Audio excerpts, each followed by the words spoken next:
안녕하세요. 인생에도 딘동댕이 있다. 딘동쌤입니다. 오늘은 저번 시간에 배운 흥부전을 재구성한 작품 놀부전을 살펴볼 텐데요. 그 전에 재구성된 예시 하나 여러분이 잘 알고 있는 걸로 가져왔거든요. 그거 같이 먼저 분석해보고 놀부전 보겠습니다.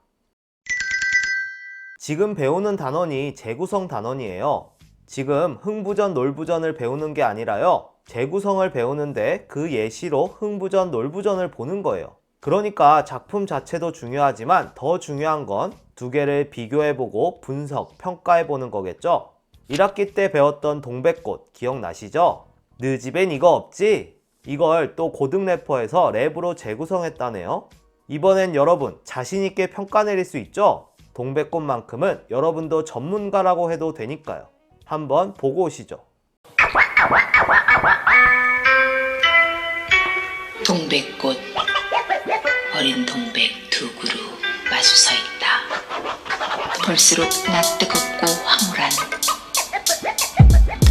모든 꽃이 피는 데는 아직 피지 못했어. 나랑 되는 걸까 내가 질문해도 왜 기다려 할 수 있을 거라 확신을 갖고 기다리며 생각해 내미는 파이팅. 나만의 계절이 올 거니 걱정하지 마라. 말할 때가 빨리 오길 바래. 아직 아니야. 부끄러워 숨지마 내 자신을 찾아내. 넌 모레도 잘 될 거란 걸 알아. yeah. 눈 속에서도 떳떳하게 노란 꽃일만 개안 굴리지 절대로 내 가능성 무한대. 너 걸어갈 때 난 차를 타고 갈게. 노력은 안 되지만 우승은 내가 해 미묘한 감정 담은 붉은색 동백꽃 어리숙하면 땐지 오래 아까 말은 그대로 어디든 길 열려있는 내 나이 17 이젠 내 차례 여기 모두가 증인해. I got that 동백 너네 귀에 랩을 건네 우리 팀 빼고 다 go back 느낀다면 put your hands up. 많이 애들은 집으로 go back 동백 너네 귀에 랩을 건네 실력 없는 래퍼 go back 느낀다면 put your hands up. 아니 내들은 집으로 Happy New Year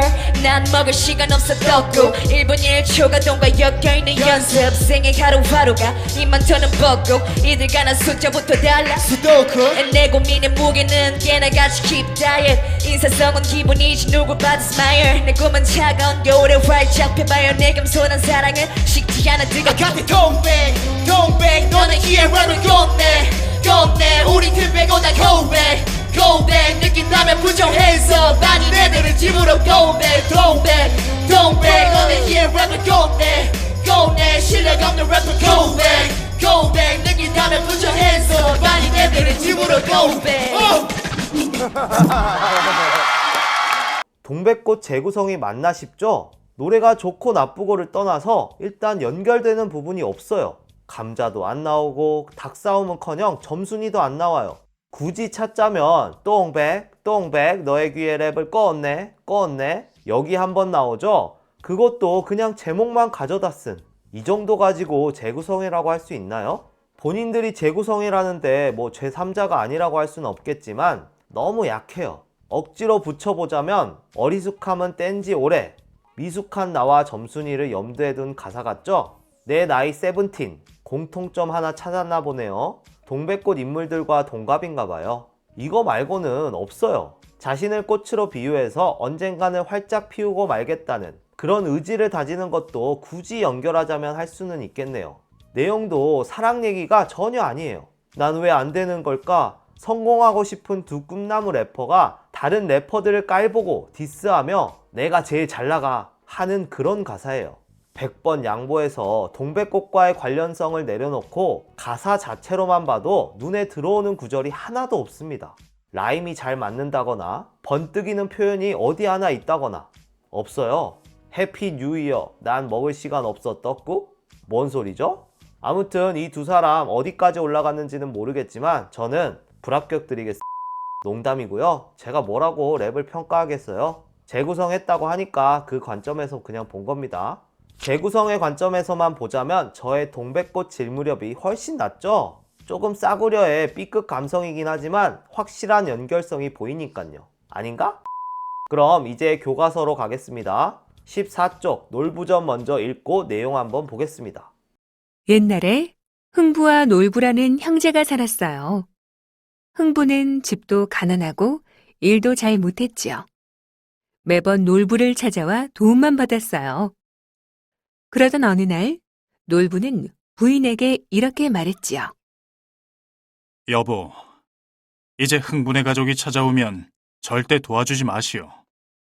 도와주는 것도 한두 번이지 자꾸 도와주니까 의지만 하고 스스로 일할 생각을 하지 않는 것 같구려. 그러다 굶어 죽으면 어떡해요? 내게 다 생각이 있으니 당신은 절대 도와주면 안 돼요. 마음이 아파도 냉정하게 대하시오. 그때 흥부가 도움을 청하러 왔어요. 형님, 좀 도와주십시오. 아내와 아이들이 굶고 있습니다. 이제부터 내 가족은 내가 책임져라. 네가 열심히 벌어서 아이들을 먹이고 공부도 시키란 말이다. 형님, 다시는 손 벌리지 않을 테니 한 번만 도와주세요. 아버지로부터 물려받은 재산을 다 까먹고 또 내가 얼마나 도와주었느냐. 이제부터 너와 나는 형제도 아니니 썩 물러가거라. 놀부는 흥부를 계속 나무랐어요. 결국 흥부는 쌀 한 톨도 받지 못하고 놀부네 집에서 쫓겨났지요. 형님은 정말 너무해. 형님이 나보다 재산도 더 많이 물려받았잖아. 그리고 형님은 부자잖아. 가난한 동생을 좀 도와주면 어때? 채, 어디 두고 봐. 꼭 보란 듯이 성공하고 말 거야. 그때는 내가 형님을 모른 채 할 거야. 무엇을 해서 가족을 먹여 살리지? 무엇을 해야 보란 듯이 성공할 수 있을까? 농사를 짓자니 물려받은 논밭을 이미 다 팔았고, 장사를 하자니 미천이 없고, 품삯을 받고 남의 집 일을 하자니 양반 체면이 말이 아닌데. 흥부는 아무리 생각해도 마땅한 돈벌이가 떠오르지 않았어요. 그때 바깥에서 소리가 들렸어요. 주인장 계시오? 흥부가 방문을 열고 나갔어요. 내가 이 집 주인인데 누구시오? 나는 바가지 장수 올시다. 당신 지붕 위에 열린 박이 하도 탐스러워서 말이오. 저 박을 타서 바가지를 만들어 내게 팔지 않겠소? 값을 후하게 쳐드리리다. 아무렴 팔고 말고요. 흥분의 가족은 얼른 박을 타서 바가지를 만들었어요. 그리고 바가지를 팔아서 많은 돈을 벌었지요. 여보, 우리도 이제 쌀밥을 먹게 되었어요. 그러게 말이오. 이 돈들 좀 보시오. 우린 이제 잘 살 수 있어. 그 후 흥분의 가족은 여기저기 구덩이를 파서 똥을 붓고 박씨를 많이 심었어요. 다음 해 큼직한 박이 주렁주렁 열렸어요. 흥부는 박을 전부 타서 열심히 바가지를 만들었어요. 그리고 직접 바가지 장수로 나섰지요. 흥부가 만든 바가지는 불티나게 팔렸어요. 흥부표 바가지는 곧 온 나라에 유명해졌답니다. 그래서 흥분의 가족은 큰 부자가 되었지요. 부자가 된 흥부는 자기 집 곳간을 들여다보았어요. 이만하면 내가 형님보다 더 부자겠지? 형님 집에 가서 누가 더 부자인지 가려봐야겠다. 흥부는 놀부 집으로 달려가 몰래 곳간을 열어봤어요. 그런데 곳간에 곡식은 없고 바가지만 가득했지요. 바로 흥부가 바가지 장수에게 팔았던 바가지였어요. 아, 형님이 나를 위해서 이렇게 했던 거구나.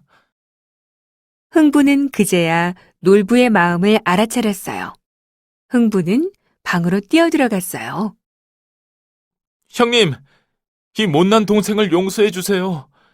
형님의 깊은 뜻도 모르고 지금껏 형님만 원망하며 살았어요. 아니다. 이렇게 성공을 했으니 내가 정말 자랑스럽구나. 그 뒤 흥부와 놀부는 더욱 사이좋게 지냈답니다. 어때요? 원작하고 완전히 다르죠? 성우 목소리만 들어도 놀부가 어떤 사람 같던가요? 아주 점잖고 교양 있는 정말 지체 높은 양반 가문의 사람 같죠? 놀부 아내도 어때요? 흥부가 굶어 죽을까봐 걱정을 해요. 원작에서 주걱으로 흥부 뺨을 때린 장본인이 놀부 아내예요. 이게 무슨 일이죠? 이게 재구성이에요. 기본적인 설정과 인물의 이름은 똑같이 같지만 내용과 캐릭터들이 완전히 달라졌죠? 그럼 좀 더 자세히 살펴보죠. 첫 번째 질문입니다. 놀부가 모질게 말하며 흥부를 쫓아낸 까닭은 뭐였죠? 원작처럼 흥부가 미워서 재산을 나눠주기 싫어서 그랬나요? 아니죠. 흥부가 너무 자신에게 의존하기만 하는 것 같아서 자립심을 키워주기 위해 쫓아낸 거죠. 인생은 결국 스스로의 힘으로 살아나가야 해요. 부모님이나 선생님의 역할은 여러분들이 혼자 설 수 있게 옆에서 도와주는 거예요. 근데 힘들다고 절망하고 쓰러져만 있으면 못 도와줘요. 강제로 일으켜 세운다고 될까요? 잠깐은 되겠죠. 하지만 그 사람은 결국 또 쓰러질 거예요. 근데 쓰러졌지만 일어나려고 노력하는 사람은 옆에서 도와주면 혼자 서거든요. 그러니까 어떤 힘든 일이 있을 때 다 포기해버린 사람은 사실 도움받기도 어려워요. 뭘 어떻게 도울 수 있겠어요? 포기한 사람을. 안타까울 뿐이죠. 흥부는 다행히 어려운 상황 속에서도 어떻게든 해보려고는 하잖아요. 그러니까 되는 거예요. 만약에 그럴 의지가 없었다면 아무리 놀부가 도와줘도 결국 흥부는 자립하지 못했을 거예요. 그걸 아마 놀부는 깨닫게 해주고 싶었던 게 아닐까 싶네요. 형님은 정말 너무해 하면서 놀부집을 나오는 흥부는 서운함을 느끼고 또 복수심에 불타게 돼요. 놀부보다 더 부자가 되겠다는 각오를 다지죠.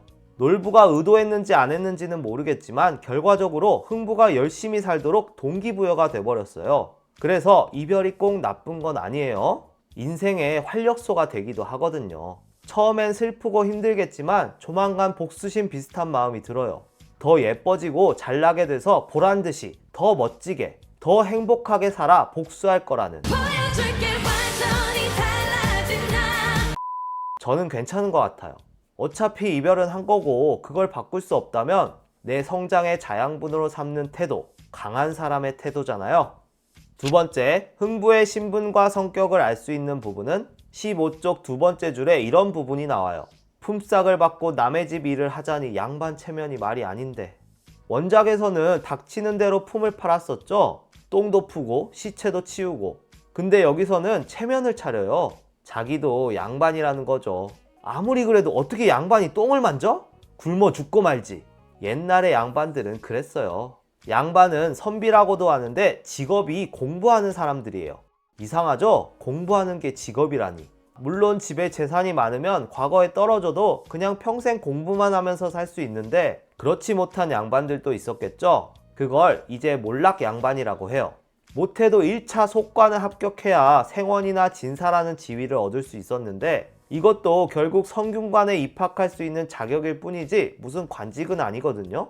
돈은 못 벌어요. 그냥 동네에서 에헴 거릴 수 있는 자격 정도?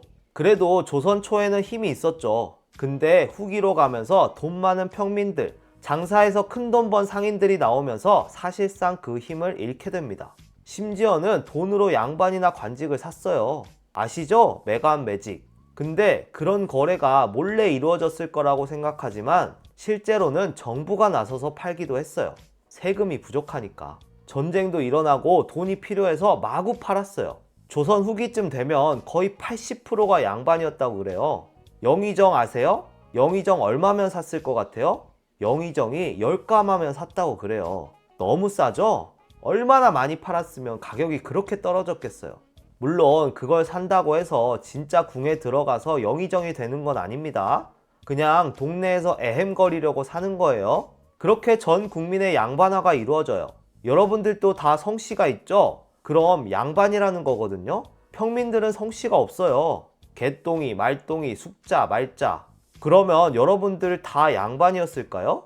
양반은 실제로 5에서 10% 정도밖에 안 됐어요. 그럼 어떻게 된 거죠? 대부분은 여러분 조상 중에 누군가가 족보를 산 거겠죠. 예전에 진품명품이라는 프로에 어떤 사람이 조선시대 문서를 가지고 나와서 감정을 받았는데 뭐였는 줄 아세요? 노비문서였어요. 그럴듯하게 도장도 찍혀있고 그래서 무슨 대단한 건 줄 알았겠죠? 근데 웬걸 전 국민에게 노밍아웃 해버린 거예요. 아무튼 흥부는 몰락 양반이었을 것이라고 추측이 돼요. 집 자체가 가난했던 양반도 있었고 당파 싸움에서 져서 집안이 쑥대밭된 양반도 있었는데 어찌됐든 흥부는 가난한 몰락 양반이지만 나름 양반이라 자존심은 있다. 이렇게 정리할 수 있겠네요. 세 번째, 흥부가 자립하게 된 계기는 뭘 팔아서 부자가 됐죠? 흥부표 바가지가 불티나게 팔리면서 부자가 됐죠? 흥부는 바가지로 돈 벌었고 놀부는요? 놀부는 부대찌개죠? 뒤에 밝혀지지만 다 누가 샀어요? 놀부가 샀죠? 초창기에 잘 안 될 때 놀부가 뒤에서 도와준 거예요. 유명해지고부터는 아마 놀부가 도와주지 않아도 돈이 벌렸겠죠. 놀부는 그 역할을 해주고 싶었던 거예요. 쓰러져 있는 사람이 일어서려고 할 때 버팀목 역할. 딱 그것만 하고 빠져야 해요. 계속 의지하게 하는 건 그 사람의 다리를 약하게 만드는 일이 될 수 있거든요. 스스로 걸을 수 있게 어느 시점이 되면 빠져줘야 합니다. 교육의 궁극적인 목표가 뭔지 아세요? 이제 더 이상 교사 말을 듣지 않는 사람으로 만드는 거예요. 좀 이상하죠? 맨날 이렇게 해라 저렇게 해라 그건 안 된다 교사 말을 듣도록 해놓고 궁극적으로는 듣지 않는 사람이 되어야 한다뇨. 근데 교육의 진짜 목적은 스스로 독립하고 자립할 수 있게 만드는 거예요. 더 이상 선생님의 말을 듣지 않고 스스로 판단하고 결정하는 사람이 어른이거든요. 어른이 되면 이제 누가 이렇게 해라 저렇게 해라 가르쳐주지 않아요. 잘못해도 혼내는 사람도 없어요. 좋죠? 대신 그 결과가 온전히 나의 책임이 되는 거예요. 그게 어른이고 교육은 거기까지 만드는 거예요. 그 이후로는 본인이 개척해 나가야 합니다. 본인의 삶이니까 본인이 만들어 가야 해요. 정답은 없어요. 정해진 삶의 목적 따위 없어요. 본인이 그 목적을 만들어 가면서 어떻게 살지 결정하고 한 발 한 발 걸어가는 거예요. 그게 인생입니다. 알겠죠? 네 번째, 놀분의 곳간을 열어본 흥부는 어떤 마음이 들었을까요? 일단 곳간을 열어보니 뭐가 가득했어요? 그렇죠. 흥부가 팔았던 박들이 쌓여 있었죠? 사실 놀부가 다 사준 거였어요. 그동안 계속 원망만 하고 살았었는데 흥부 어땠겠어요? 너무 죄송했겠죠? 또 고맙기도 했을 거예요. 자신이 자립할 수 있게 몰래 도와준 거니까요. 물고기를 주는 것보다 물고기 잡는 법을 가르쳐줘야 한다는 말이 있잖아요. 놀부가 한 게 그거예요. 스스로 돈을 벌 수 있는 능력을 키워준 거죠. 근데 개인적으로 제가 흥부였다면 기분이 그다지 좋진 않았을 것 같아요. 내가 내 능력으로 성공한 줄 알았는데 알고 보니 형님이 도와준 거 아니에요. 저 같으면 자존심이 상할 것 같아요. 안 그런가요? 구독자가 갑자기 막 올라서 10만 유튜버가 됐어. 나 재능 있나? 나 전업으로 할까? 이러고 있는데 알고 보니 부모님이 돈으로 계정을 사서 다 구독 눌러주신 거죠.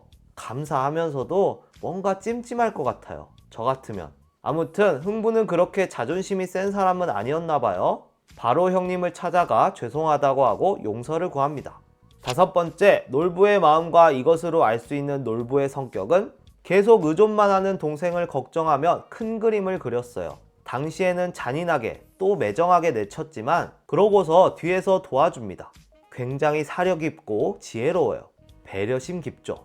흥부가 스스로의 능력을 믿고 스스로 설 수 있게 몰래 지원해요. 그리고 또 대인배의 면모도 보입니다. 흥부와 흥부 아내, 흥부 자식들에게 얼마나 욕을 먹었겠어요. 또 그걸 본 사람들도 얼마나 손가락질 했겠어요. 근데도 악마 역할을 자처합니다. 동생을 위해서. 그리고 몇 년을 참고 기다려요. 인내심도 대단하죠? 저 같으면 흥부가 성공했을 때 야, 사실 내가 다 도와준 거야. 몰랐지? 이렇게 하면서 생색냈을 것 같은데 꾹 참아요. 흥부가 스스로 알 때까지. 어쩌면 죽을 때까지 몰라도 상관없다고 생각했을지 몰라요. 흥부가 자립하고 성공한 걸로 된 거니까요. 그럼 죽을 때까지 사람들이 자신을 그런 나쁜 사람으로 알 텐데 그것도 감당하는 거예요. 보통 사람이 아니죠? 이런 걸 위악이라고 하는데요. 일부러 나쁜 척을 하는 거예요. 위선은 소인배들이 하는 짓이지만 위악은 비범한 사람들만 할 수 있어요.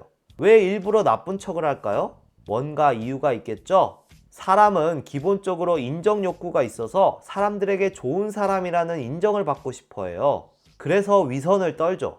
근데 위악은요, 나를 어떻게 보든 상관없는 거예요. 그 사람만 행복할 수 있다면, 이걸로 그 사람이 더 나아질 수만 있다면, 그 사람을 위해 내가 악마 역할을 자처하는 거예요. 하실 수 있나요? 굉장히 힘든 거예요, 이거. 누군가를 정말 사랑해야만 가능한 거죠. 멋지죠? 마지막으로 소설 구성 단계별로 정리해 보겠습니다. 잠시 멈추고 적어 놓으세요. 그럼 여기까지 딩동댕 딩동쌤이었습니다. 빠이.